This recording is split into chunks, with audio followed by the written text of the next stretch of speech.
રાજુભાઈ કડપડાએ જે રાજીનામું આપ્યું છે તેને લઈને રામકુભાઈ આપણી સાથે જોડાય છે. રામકુભાઈ, રાજુભાઈ કડપડાએ હાલ આમ આદમી પાર્ટીમાંથી રાજીનામું આપ્યું છે, શું કારણ લાગે છે?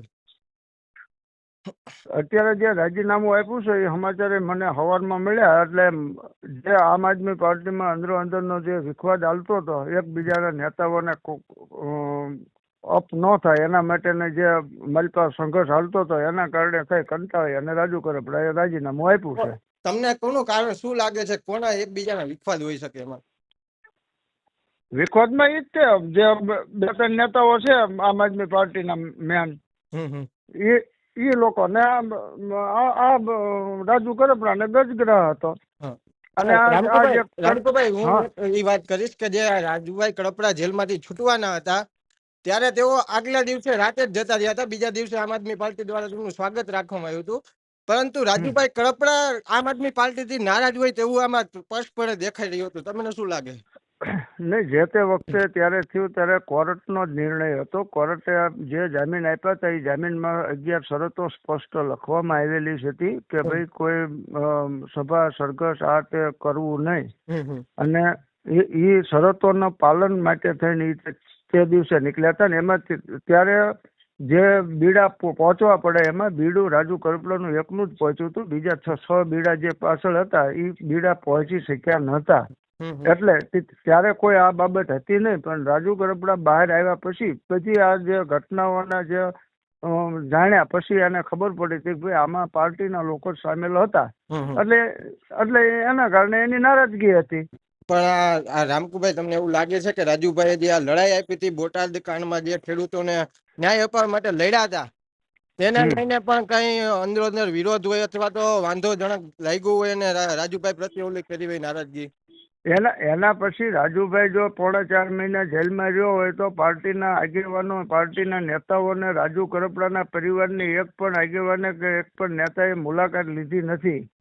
રાજુ કરપડાને કોઈ પણ પરિવારજનોને પૂછવું પણ નથી. 4.5 મહિના સુધી જેલવાસ ભોગવ્યો હોય. જે માણસ કરદાકાંડ ખેડૂતો માટે થઈને જેલમાં ગયો હોય, ખેડૂતો પણ જેલમાં ગયા હોય, તો જિમ્મેદારી પાછળના જે ખેડૂતોને અને જે એમના પાર્ટીના નેતાઓને છોડાવવાની અને એની લીગલ ટીમને બધી ખડી કરવાની પાર્ટીની જવાબદારી હોય છે. એ પાર્ટીની જવાબદારીના જે ગુજરાતના આગેવાનો છે એ નિભાવી શક્યા નથી. અને એ નિભાવી શક્યા નથી એટલે સ્વાભાવિક છે કે નારાજગી કોઈ પણ આગેવાન હોય એને નારાજગી આવે જ. અને એ નારાજગીના કારણે રાજીનામું આપ્યું છે. પણ ઈસુદાનભાઈ દ્વારા ત્યાં પ્રેસ કરવામાં આવ્યું તો એવું કહી રહ્યા છે કે અમારા પરિવારનો માણસ અમે ગુમાવ્યો છે. એમાં ઈસુદાનભાઈ જે બોલે છે, ઈસુદાનભાઈ સાચું જ બોલ્યા છે. પણ કે એને પાર્ટી માટે થઈને, રાજુ કરપડાએ પાર્ટી માટે થઈને જે કામ કર્યું હતું એ જ્યાં કામ કરતો હોય દિલ દઈને જ કામ કરી રહ્યો છે. એટલે પરિવાર જેવી જ લાગણી હોય છે. પણ ઈસુદાનભાઈના ઉપર આ કોઈ આક્ષેપ રાજુ કરપડાએ નથી કરતો. ઈસુદાનભાઈએ જે એમનેથી થતું હતું એ કર્યું હતું. પણ બીજા જે આગેવાનો, જે બીજા નેતાઓ છે, એ નેતાઓ તરફથી સતત અવગણના રાજુ કરપડાની થતી હતી. અને એના કારણે થઈને એની નારાજગી હતી. જી, તમે રાજુભાઈ ના કાકા છો તો તમને શું લાગે છે, રાજુભાઈને પાર્ટીથી નારાજગી હશે, કોઈ વ્યક્તિગત નારાજગી હોઈ શકે?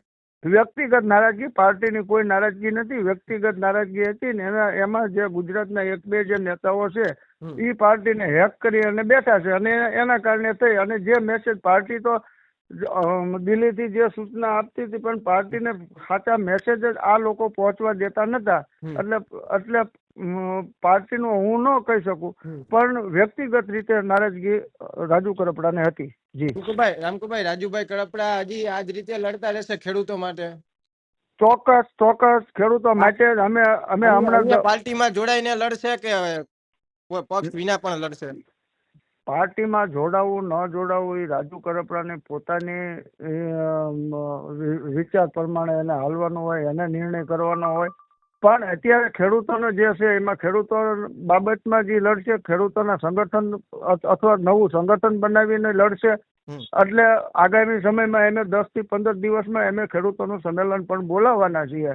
અને જે ખેડૂતોના પ્રશ્નો છે એમાં એ સતત લડત આપતા રહેશે. એમાં અમે કોઈ પાછી પાની કરવાના નથી. ખેડૂતોએ રાજુ કરપડાને પ્રેમ આપ્યો છે, રાજુ કરપડાએ ખેડૂતોને પ્રેમ આપ્યો છે. એટલે ખેડૂતો જે જોડાયેલા છે ખેડૂતોના પ્રશ્નો માટે એ સતત લડતો રહેશે. એમાં કોઈ પાર્ટીને બેનરની એને જરૂર નથી. એટલે જો એ નિર્ણય કોઈ પાર્ટીમાં કદાચ એને જોડાવવું હોય તો એ નિર્ણય એનો સ્વતંત્ર નિર્ણય છે, એટલે એમાં હું કઈ કહી શકું નહીં. જી ઓકે ઓકે, થેન્ક યુ આપણે અમારી સાથે જોડાવા બદલ. ઓકે.